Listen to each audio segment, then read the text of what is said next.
Central Texas on the 4th of July. What was supposed to be a few weeks of summer fun quickly turned into every parent's worst nightmare. Alaska's news source spoke today with a mom whose kids were able to make it out safely out of those devastating floods. Brothers Brock and Braeden Davis, 8 and 9 years old, spent their first day at Camp La Junta playing tennis and diving into the lake. That same night, rising waters forced campers and counselors to flee. Yeah, go.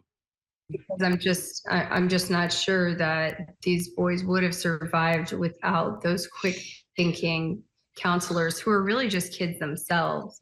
I want to thank each of them for their gratitude, their efforts, their fast thinking minds, their heroism.